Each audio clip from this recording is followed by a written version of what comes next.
Hello. Welcome to Green Bay's 2018 State of the City Address. My name is Greta Schmidt, and this marks my 16th year attending the annual State of the City Address.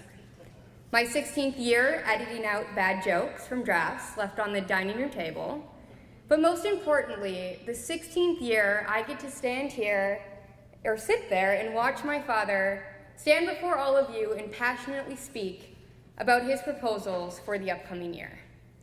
I remember previous addresses through the lens at my current age. So in 2013, my dad's first State of the City address, I was 10 years old. Naturally, the part of the speech I was most invested in were plans for inaugurating Green Bay's Kids Day. Later on, my interest turned to discussions about the Wednesday Farmers Market, Fridays on the Fox, and other social attractions that Green Bay had to offer young adults. While his unapologetic focus each year is downtown Green Bay economic development, he continues to emphasize addressing the concerns and interests of residents of all ages, as any good mayor should, with projects, service betterment, and city safety, all with the aim of bettering this city. I am excited now to sit back tonight and watch him present his 16th State of the City address through my current lens, a medical student looking to possibly start my professional career here in Green Bay. I challenge all of you to do the same. What do you care about? Is it being addressed? My father will talk to you about new avenues the city has set to hear citizens' concerns easily through a new online platform. I encourage all of you to use this and to take an active role in making Green Bay a better place to live. While the city has seen great progress over the past 16 years, there is always more that can be done. My dad's commitment to bettering Green Bay is absolutely inspiring. It has taken a while to get from where we were to where we are now, but it is a testament to what laser focus and genuine passion can accomplish. So please welcome my father, Mayor Jim Schmidt.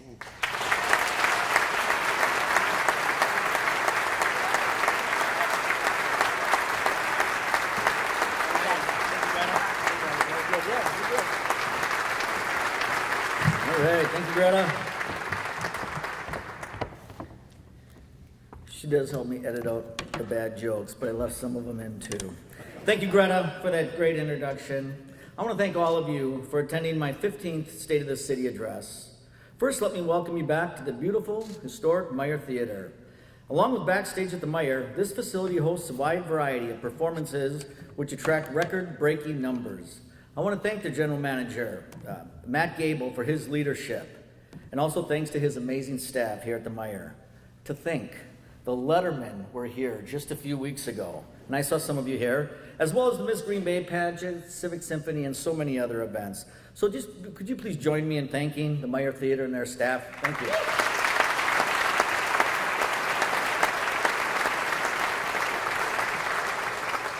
So if you'll indulge me, I'd like to give you an update on my family. Anna and her husband Robbie still live in Nashville, Tennessee, where Anna works in early childhood development and is in graduate school at the University of Tennessee. Robbie is a civil engineer down there.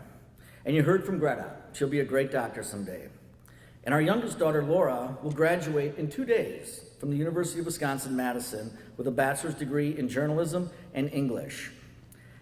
At UW last week, Laura was recognized as the most promising fiction writer for she gave me this last night, for best senior thesis. So she put together 5 short stories and she was nominated and she was the most promising writer. So we're very excited for Laura. And you all know my wife Donna, who enjoys her work at Newcomer Funeral Home here in downtown Green Bay. As I've said before, there are 2 things that are certain, death and taxes. And Donna and I have you covered on both. Oh, that still gets a laugh, thank you. Greta would have taken that out. Green Bay has elected a council who I believe will serve as true representatives of this city. I want to recognize the council members. If you would please stand when I call your name, and if you would please hold your applause, we're very sensitive to plausimeters. If you would hold your applause to the end, and we'll recognize all of them. I want to start with Barb Dorf, who serves on the Personnel and Finance Committee and the Redevelopment Authority. Veronica Corpus-Dax, who serves on the Personnel and Finance Committee and the Plan Commission. Andy Nicholson, who serves on the Improvement, Service, and Parks Committee, Bill Gavin, my alderman, who serves on the Personnel, Finance, and Ethics Board. Craig Stevenson, who serves on Protection and Welfare and the Traffic, Bicycle, and Pedestrian Commission. Kathy LaFay, who serves on the Finance, Personnel, and the Water Commission. Randy Scannell, who serves on the Protection and Welfare, Transit Commission, and the Public Arts Commission. Chris Weary, who serves on the Improvement Service and Parks Committee. Brian Johnson, who's a good guy. He serves on Improvement Services, Parks. Brian, I was holding on, I wanted to say that. He serves on Parks, the Economic Development Authority, the Revolving Loan Fund Committee. Mark Stoyer, who serves on Protection and Welfare and Historic Preservation. John Vanderleest, who serves on Protection and Welfare Committee, and Jesse Burnett, who serves on the Improvement Service and Parks Committee and the Annexation Committee. Please join me in welcoming our 2018 City Council.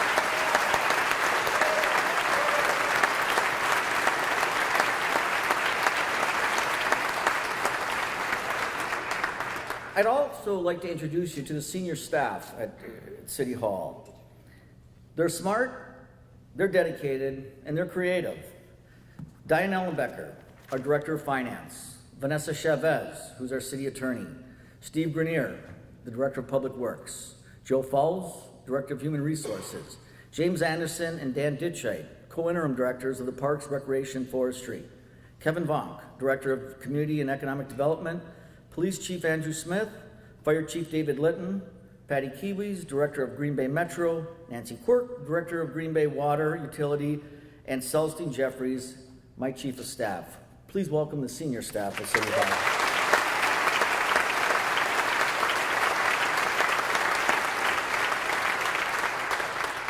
Now I see some of my other elected friends here, so it's kind of protocol, we kind of welcome each other at different events.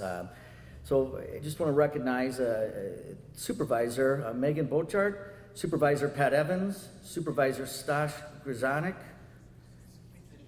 Grzinski, we call him Stash, Supervisor Eric Hoyer, Representative Steffens, Representative Gingrich, Representative Mako, and Senator Coles. Thank you all for attending tonight.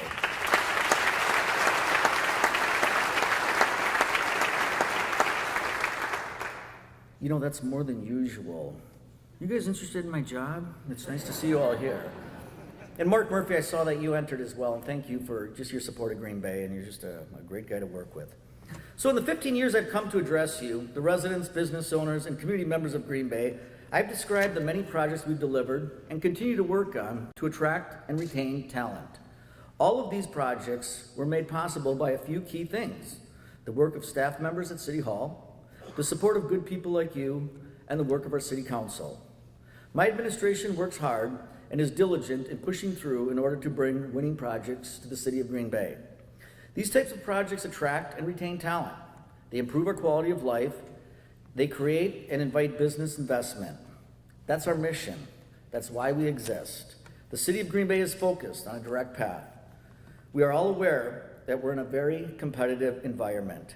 Any good mayor or community leader knows that to grow your tax base, enhance your educational opportunities, and build a community of choice, you need to attract and retain talent. It's very competitive out there, and we're very confident. We enjoy getting into the ring. We'll go all 9 rounds. We like to win. Tonight we're talking about competing in our road to becoming a championship city. And not just for the Packers, but for our development, our services, our residents, and our amenities. We're positioned to sell on value. We like who we are, and we like where we're going. In order to stay competitive, we need to have a city that is financially sound. Our tax rate compares favorably to other cities in Wisconsin. If you have an average priced home here in Green Bay, you pay just over $1,200 in taxes per year. That's for all city services. Sometimes that's less than the average cable bill. We're responsible with our borrowing and spending, and Green Bay has maintained a credit rating of a AA2, like 90% of other cities in Wisconsin. Our most recent borrowing rate was a healthy 3%, which reflects investor interest in Green Bay bonds. Our name and bond rating drive investor appetite, and they submit strong bids when purchasing our bonds. Now, we need to closely monitor our spending and investments. We do need to increase our cash reserves. Right now, we're at about 17% of our operating cost as a cash reserve. We need to move this to 20% by the end of 2020 and 23% by 2022. Residents and businesses also judge an overall community by its safety. Here are just a few numbers to show how the police department's community work has translated into safer and therefore a more competitive community. 2017 saw historically low crime rates. There was a 2.5% decrease in violent crime, an 11% decrease in property crime, and a 9% decrease in the overall crime rate when compared to 2016. And one other important statistic, the city of Green Bay did not have one reportable homicide in 2017. Now look at this. This is awesome.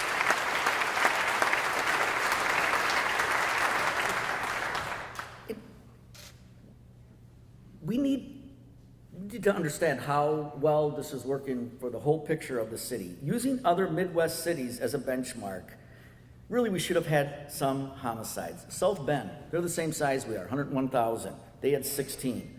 Milwaukee had 118 homicides, 29 per 100,000. We had 0. 2017 was the safest year in Green Bay since 1975. That's over 40 years. And I want to thank all of you for making that number happen. Under the leadership of Chief Andrew Smith, the police department has expanded their community engagement. We created a youth coordinator position and increased the number of police explorers to 70.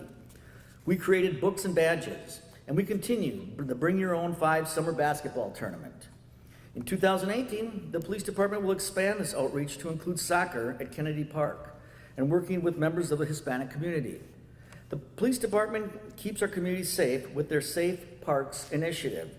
They create a strong police presence in our parks, especially in the early summer, to signal that parks are not available for misbehavior. The Police Foundation, formed 2 years ago, raises money to support our mounted patrol as well as funding implicit bias training. The police and fire departments are working on tactical emergency medical service training and will coordinate paramedics with police SWAT units for high-risk events. Both departments are fully reviewing our active shooter response protocol and will formulate guidelines each department can use if such an event ever occurs. In the near future, these two departments will continue their collaborative work, not only with programs and policies, but also in a state-of-the-art public safety building. As I mentioned last year, we formed a task force to study the best design and space needs that will accommodate the police and fire departments for the next 50 years. I support the recommendation for a new facility in downtown Green Bay and will bring it to the City Council later this summer. We're very competitive when it comes to police officer and firefighter wages. But like as with the NFL, recruitment is critical to our success. And I think the Packers have been successful because obviously they pay pretty well, but they have state-of-the-art facilities and the players love that. And I think that we can learn from that, and we need that for our police and fire so that we can attract and retain the best employees in this field.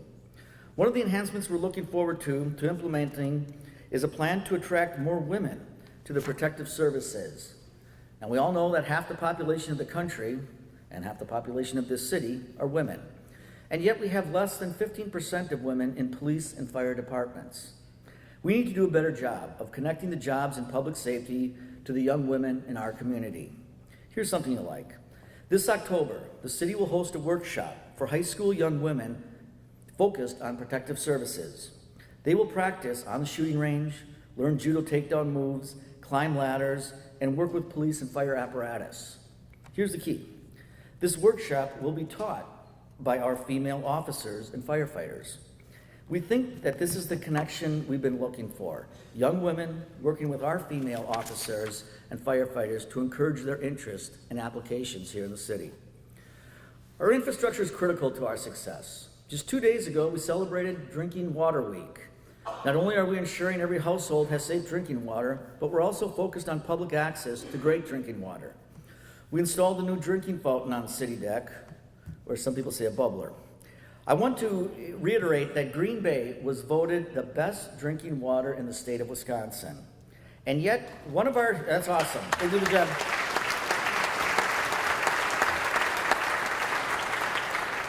And yet, one of our challenges is the lead service lines.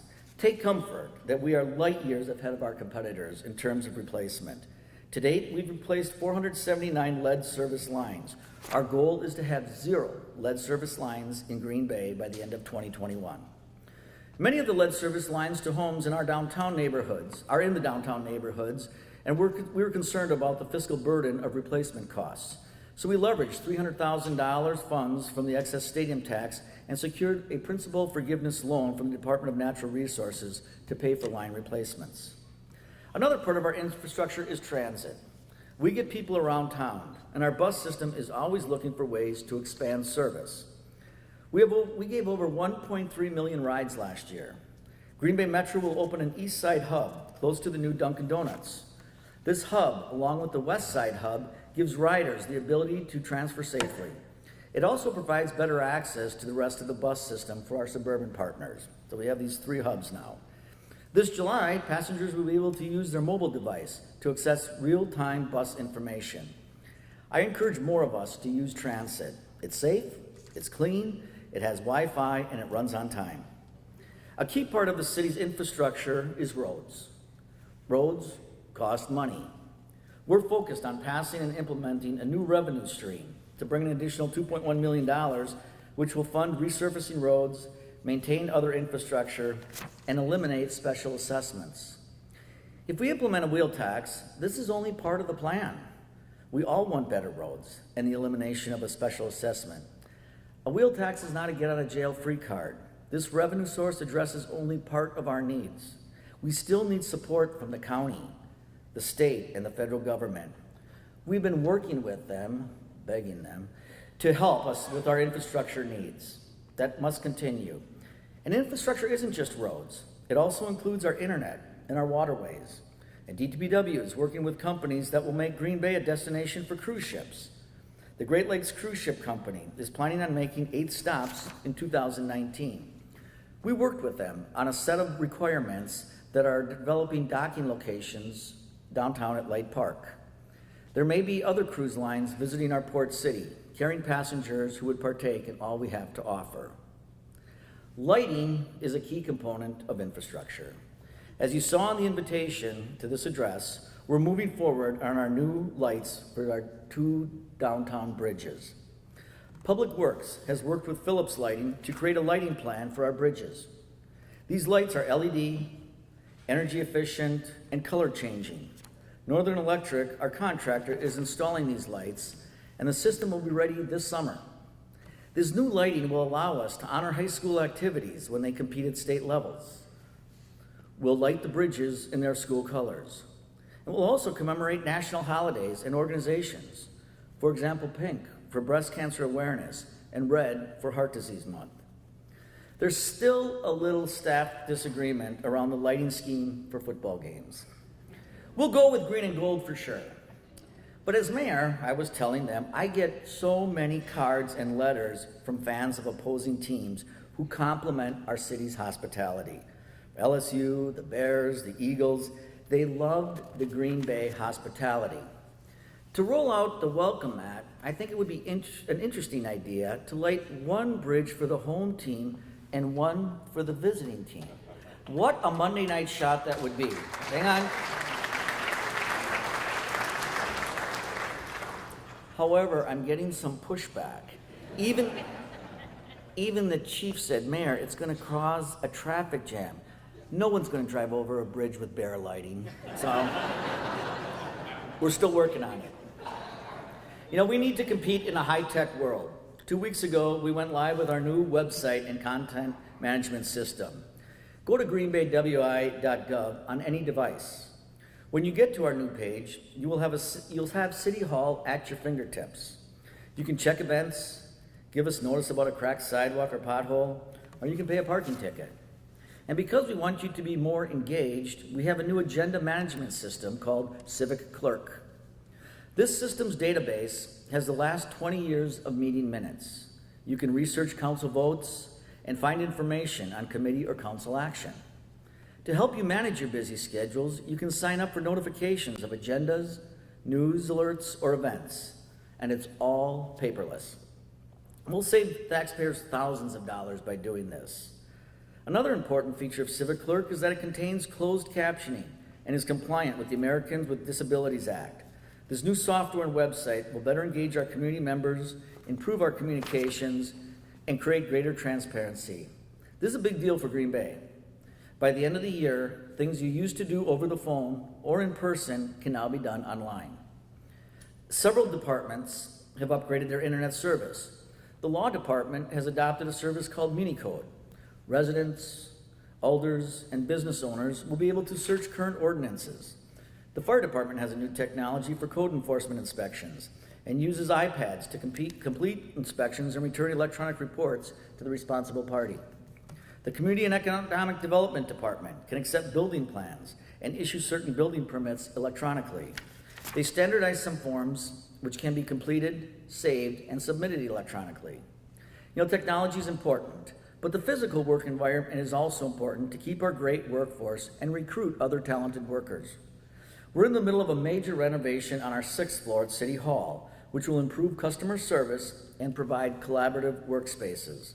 The department's a one-stop shop for the public, and by combining inspection and permitting, the remodel includes technology and security upgrades.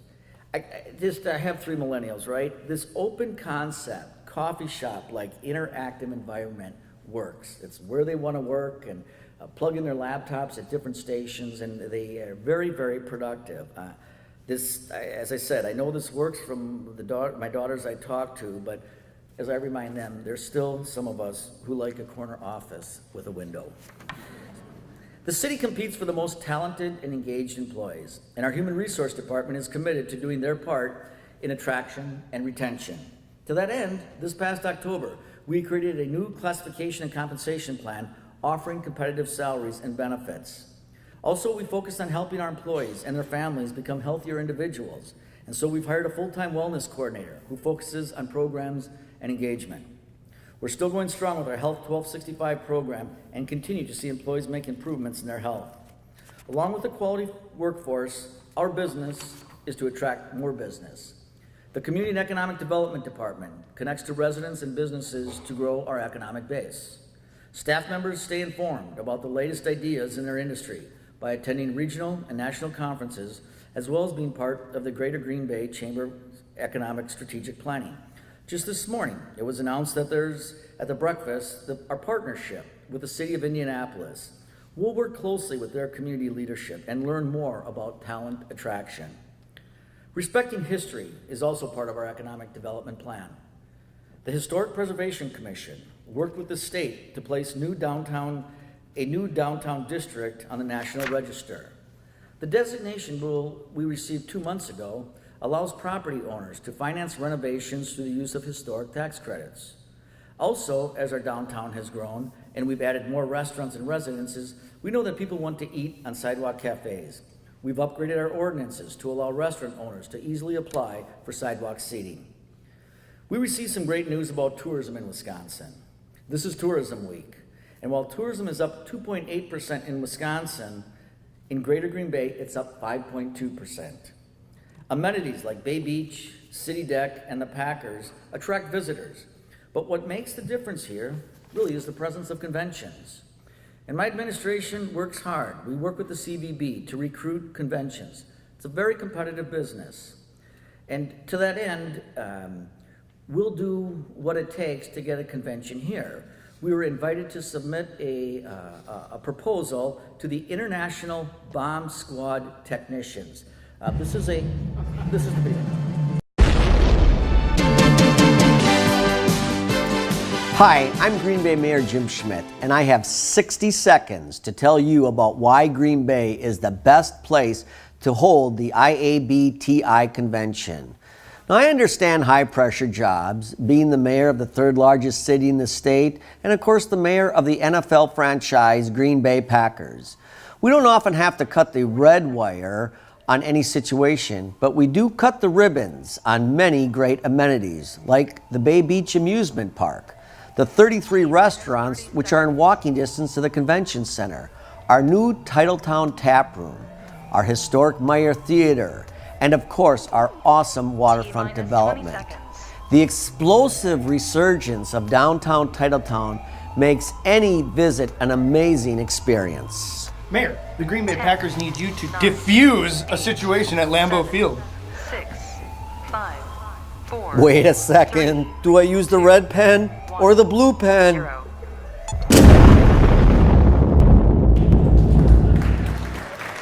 So we'll do whatever it takes.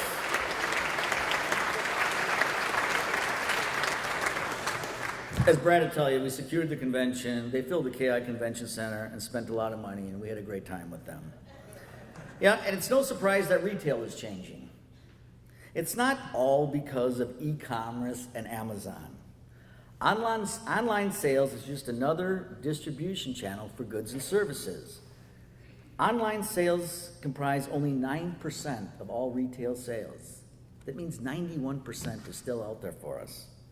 Successful retail sales is about positioning and focusing on your market. We're pleased to see Marshalls, Ross, and PetSmart invest in our Easttown Mall area.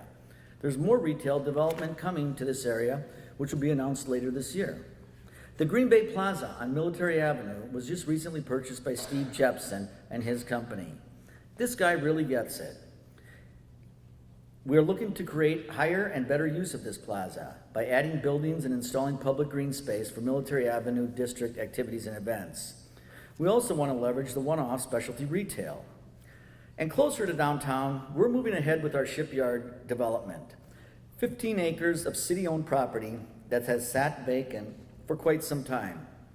We were close to a deal on a baseball stadium, and we struck out. But know that we're working on an even better land use redevelopment plan. We're looking at awesome public space, commercial development, and unique retail opportunities. This plan is going to be ready for the Redevelopment Authority and the City Council to review next month. It's going to be a grand slam. In addition, we'll keep our word and invest $1 million into the adjacent neighborhood. And on North Broadway, the rail yard development is continually increasing in value. The rail yard development team, Paul Belschner, Brett Weicker, and Jim Kratowitz, and their staff have invested millions of dollars on high-quality, high-density projects. The first phases of these projects have already begun and include rehabilitating historic warehouse space into commercial space. You really need to tour this unique work environment. T2 Accelerator offers the highest internet speed in Brown County. T2 is a forward-thinking co-working space that capitalizes on a technology partnership. The rail yard is already worth more than the proposed Walmart development, and they're just getting started. I know you guys are here. You just want to stand. Paul, Brent, and Jim, thank you for the investment you're doing in the rail yard. I saw you guys earlier.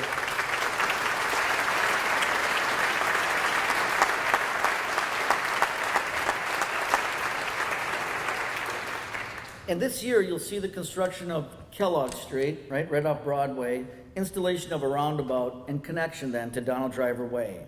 And we'll begin construction on 20 new owner-occupied townhomes. The value of this area will exceed $50 million. It pays to keep a vision and work on the right project. Also downtown is the landmark Hotel Northland. This project wasn't easy and really should have been completed a year ago. But I'm pleased to announce that the hotel has been sold to 304 North Adams LLC, and they'll open this fall, less than 6 months from now. This will be a 4-diamond luxury boutique hotel, 160 rooms, 2 full-service restaurants, ample event space, meeting rooms, and a social club. I tour that property every week. The 8th floor is done. I can't wait till we have the open house. And while I know there may be some hurt feelings over this project, it was the leadership of J.P. Williamson, Sherry Coley, Paul Swanson that got us over the goal line. Their efforts, along with City Hall, assured that the city was made whole and that this hotel would be open this year as a historic first-class property. Sherry, I know you're here. If you would stand, we are so grateful for your efforts with this project. Sherry Coley?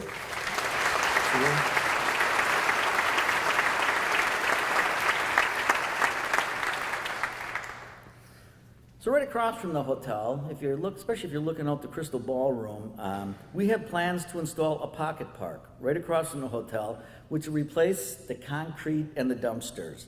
This project was approved by the City Council and is underway. This decorative green space and seating area will be attractive for visitors, residents, and employees, and will open the same time as the hotel.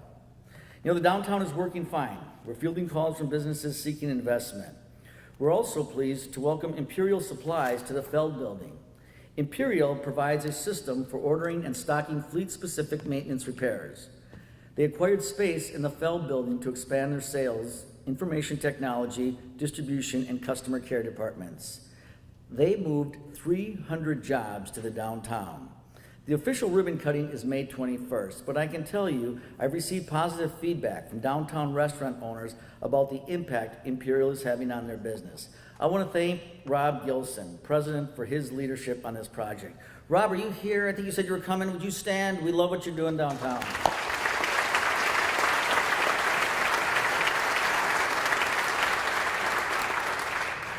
All right, you got to bear with me on this one because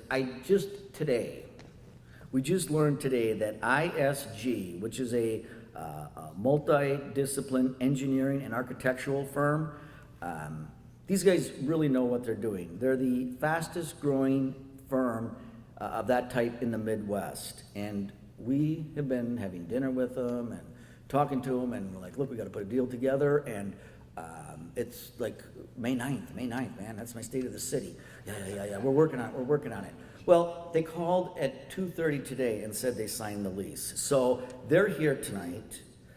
The CEO, Chad Superint, and his team from ISG will be moving 35 people into the Watermark building right downtown. This is going to be great.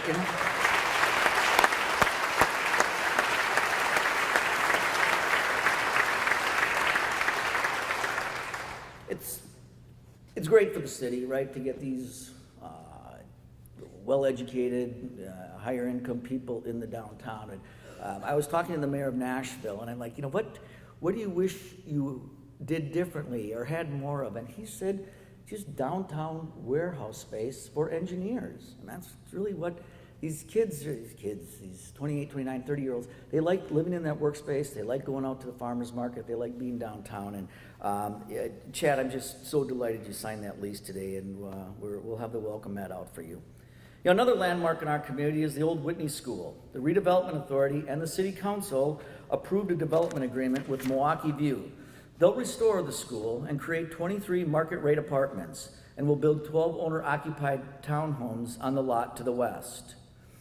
With the rail yard, Metro, Whitney School, that brings a kind of historically respectful yet vibrant and modern residential spaces we need in the downtown.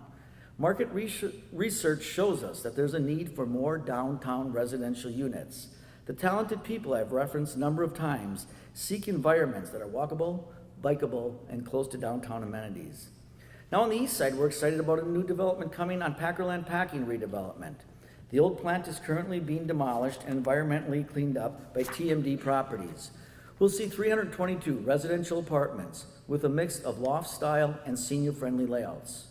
TMD Properties is partnering with UWGB to provide student housing, and we look forward to welcoming 150 students to this area this fall. That's a very tight schedule. I want to thank the Chancellor for his participation in that.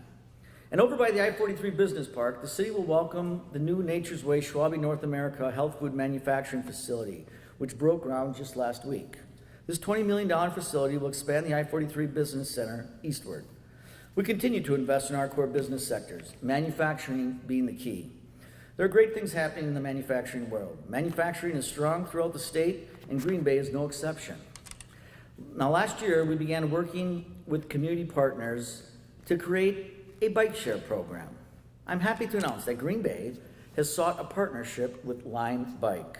Unlike traditional bike share programs that require thousands of local infrastructure dollars, Lime Bike operates on a different model.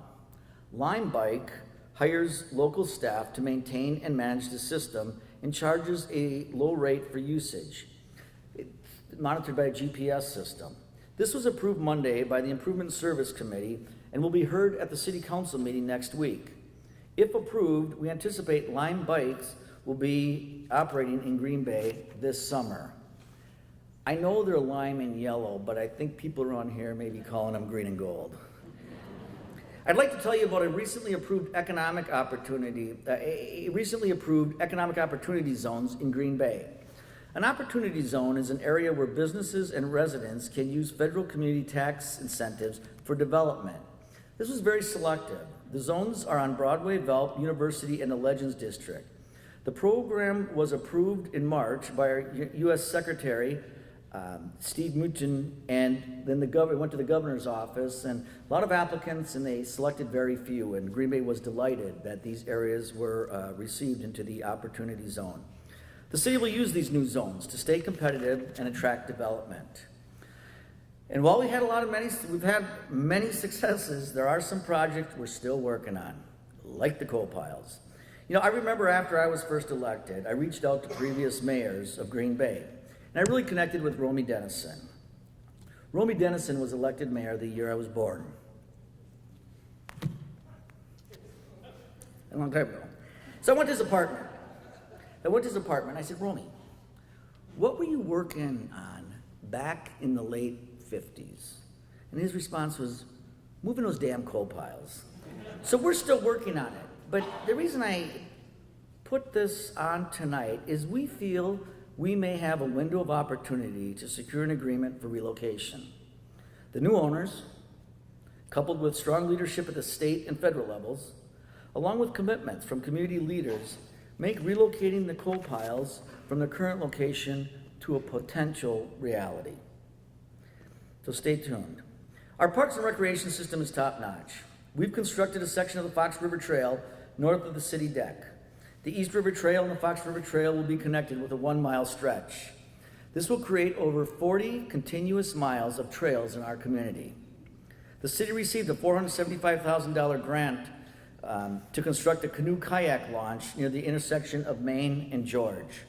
And working cooperatively with the Bear Creek Preservation Foundation, we not only preserved 500 acres of natural area, but will install a pedestrian bridge this year, which will blend in with the surroundings and enhance visitor experiences. You know, the Parks Department creates events and programs for all ages to enjoy the outdoors and engage in a little friendly competition. Parks RX, Fit in the Parks, and the Haunted Chase Race are all regionally recognized programs. This summer will be one step closer to achieving our goal of becoming the healthiest park system in the nation with our Parks Perks Summer Kickoff Party next week. Green Bay's Kids Day will still be a premier event in our city and will take place on Monday, June 25th, 6 months till Christmas. Kids have free entry into many community venues, free entry into our pools, Bay Beach, wildlife demonstrations, and our big gathering at Light Park, where we serve a free lunch with the mayor. Over 10,000 kids participate in Kids Day every year.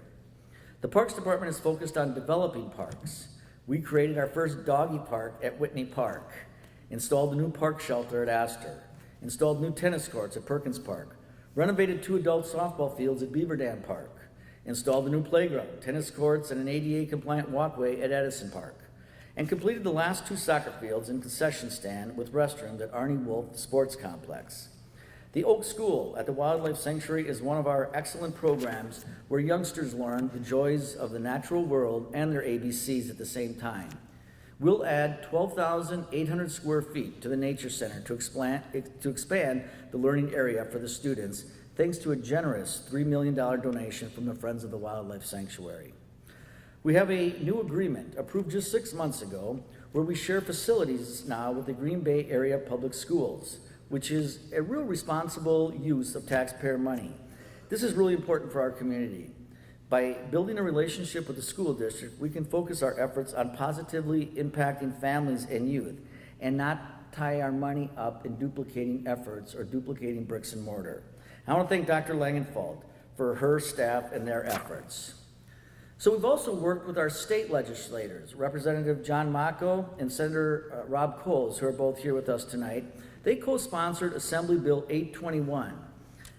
This bill fast-tracks projects by allowing private funders to privately bid on park projects and then donate the improvements back to the municipality. The Optimist Club will be the first community group to benefit from this legislation with the new shelter at Optimist Park. The Friends of the Wildlife Sanctuary and the Friends of Bay Beach are excited to use this new legislation as well. Now, Bay Beach Amusement Park continues to be the #1 or #2 attraction in Green Bay, depending on the game. We are expanding the train ride to travel along the shoreline and then under the Zip and Pippin roller coaster. We'll add a new concession stand with an expanded menu. And because of the tireless and generous work of the Friends of Bay Beach, we'll begin building a new Ferris wheel this fall. Once installed, this 100-foot wheel, that's 10 stories, will tower over the park and overlook the bay. The ride is scheduled to open to the public in 2019. And as you know, the big news from Bay Beach is that we're bringing back the beach. Yeah, that's awesome.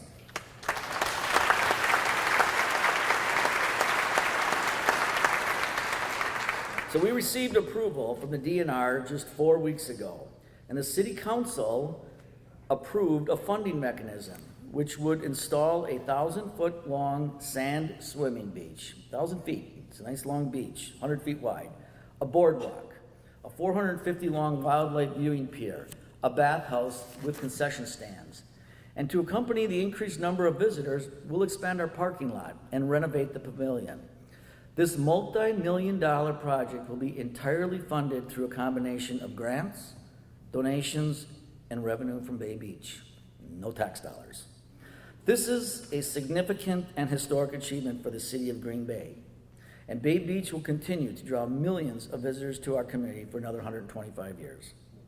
I want to thank Red Hoslett from Patrick Engineering, the DNR, they were great to work with, our park department, and especially the Friends of Bay Beach for working cooperatively on this project. Thank you.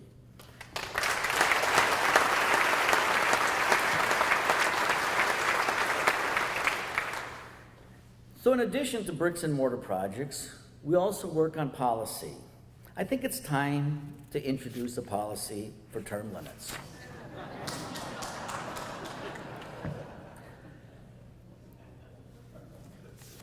That threw me. I propose that the executive, the mayor, and the legislative, the common council, serve no more than 12 consecutive years. So the mayor could have no more than 3 terms of 4 years. With my plan for term limits, I'll propose that the council members serve for 3-year terms instead of 2. Therefore, each council member could have no more than 4 terms over 3 years. 4 terms of 3 years, so it's 12 and 12. So we're gonna work on this together, and I'll be working with the law department and the council to get this plan approved. And should it require a referendum, our plan would be to have the question on the ballot for the November 6th election. So every year at my State of the City, I recognize the Neighborhood Association of the Year and an Employee of the Year. I'm pleased to announce Astor as the Neighborhood Association of the Year. Astor Neighborhood delivered a quarterly newsletter, kept in contact with residents via Facebook, sold snacks each week at the city band concert, organized an Easter egg hunt, held a movie in the park, organized a back-to-school dinner for parents and students, hosted a wine tasting event, and created a new event, If Homes Could Talk. As you know, we have 44 neighborhood associations here in Green Bay. I want to thank all the volunteers and organizers, but especially Rob and Debbie Dean, who put in their time and talent to make Astor and all associations great. Rob and Debbie, I know I saw you here. You want to stand up? Thanks for all you do in the neighborhood. My neighborhood.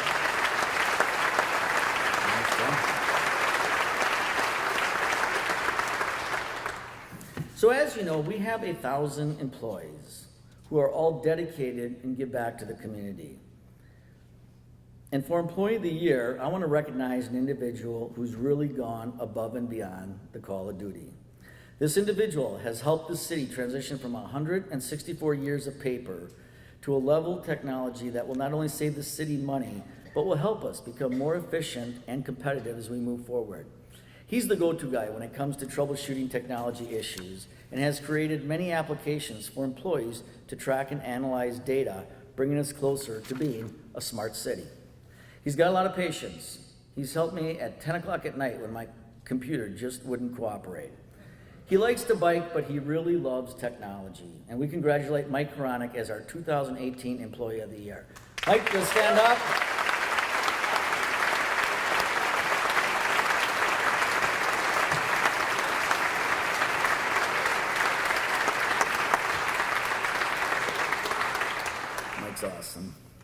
So in closing, let's stay competitive, let's stay vigilant, and let's get Green Bay to be that community of choice for talented and engaged individuals. Now please join me for refreshments at the Creamery, which is just 2 blocks down, located on the city deck in Pine Street. I want to thank the owner, Pat Hoffman, and his staff who worked so hard to help sponsor this reception event. So let's get in the mood for another great year. We'll have the CSIs to guide people down, and we have shuttle service for your convenience. Thanks for coming. God bless you, and God bless Green Bay, Wisconsin.